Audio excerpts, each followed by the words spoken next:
What's good, world? It's your boy Jules Taylor, back with a special episode of YSG TV. Today we're gonna be covering the Gucci Mane Pooh Shiesty drama.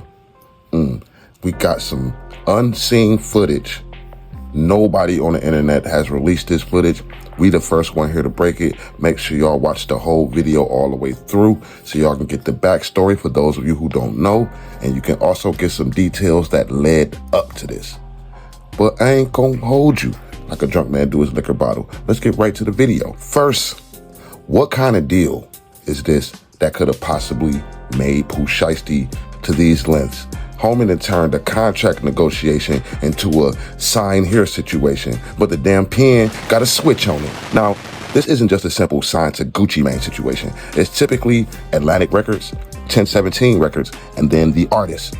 So, I mean, Gucci Mane is more like the middleman, the mentor, the label owner, while Atlantic does the distribution, controls everything, and they're the real money behind the situation. Now, typically how things like this go is for a rising artist like Pooh Shiesty back in the 2020 era, he probably would have got somewhere around 100 to 500K as an advance, which is the upfront money.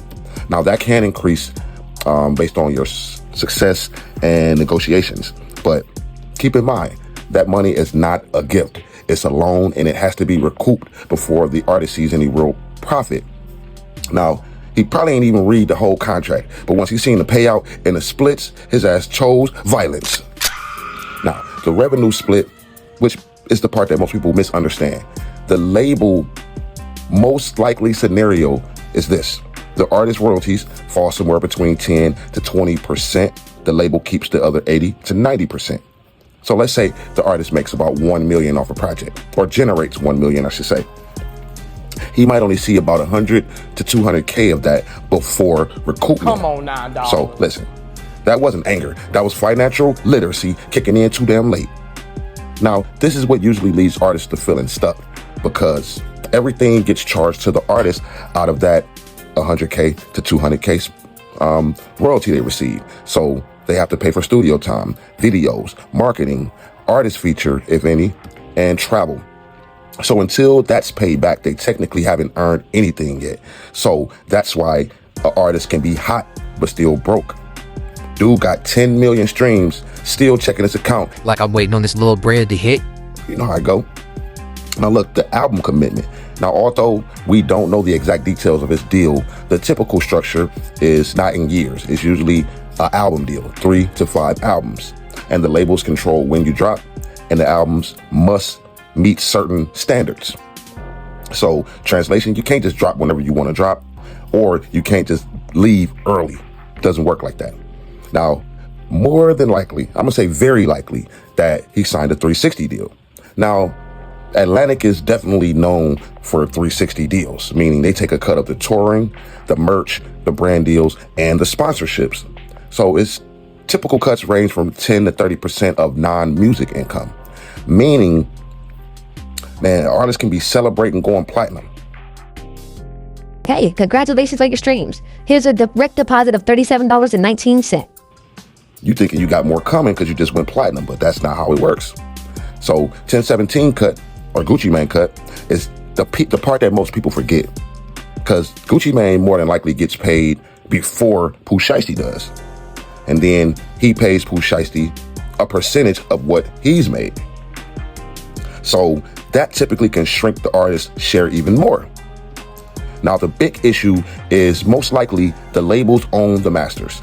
The artist does not own their music, and in some cases, they don't even own their name and likeness. And that's usually the number one reason artists want out. Now, contract length, how long you're stuck, even though the exact terms aren't public, typical structure isn't in years, it's based on album delivery. So let's say Pooh has a 4-album deal. So he signed until he deliver all 4 albums, which could take 5 to 10 years, depending on delays and depending on how hot you are. And this is why most artists try to get out. So if Shiesty's deal looked anything like this, the frustrating part probably came from low royalty percentage, owing albums and still being locked into a contract, the label controlling your releases, not owning your masters, and then also still being locked into a contract after 5 years in prison. Now, that combination can make an artist feel trapped. Now, let's think about this. The music video budget was about $200K for FDO. So after the earning recoupments, Gucci Mane would probably likely be like, hey, You want that in cash or store credit? because it wasn't probably much left. You get what I'm saying? So that could have been another reason that, think about it. You doing all those streams on FDO and then being paid like a part-time McDonald's grill cook is diabolical. Look, all that led up to this. In January 2026, Pooh Shiesty allegedly set up a meeting in Dallas with music industry people, including, allegedly, Gucci Mane. Now, the meeting was supposed to be about his recording contract dispute. Prosecutors say it turned to an armed robbery / Your rent's due, motherfucker! Bops was pulled, AK style. Victims were robbed of cash, jewelry, and watches, and one person, who allegedly supposed to be Gucci Mane, was forced to sign a contract release at gunpoint. Now, Pooh Shiesty plus others were arrested earlier this month in 2026 and now face serious federal charges, potentially life.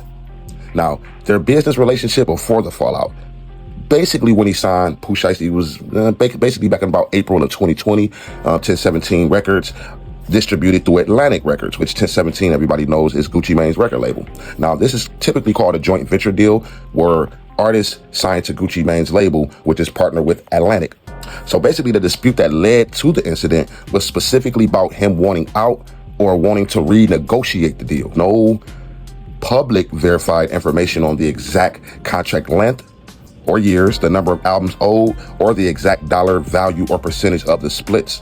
Most of this stuff is still private and haven't been released in court or official filings as of yet.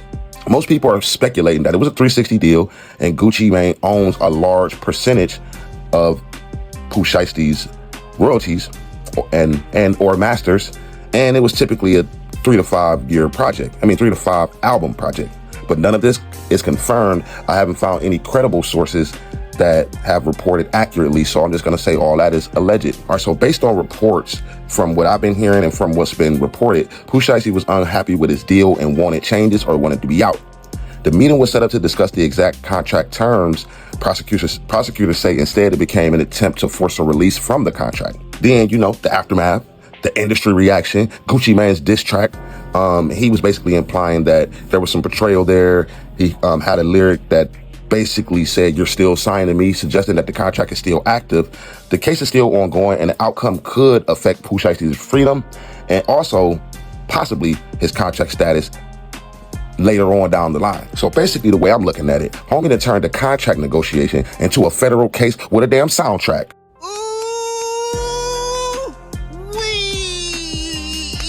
And to a how to add 20 years to your deal masterclass. His next song gonna be to a real revisit this in court type beat.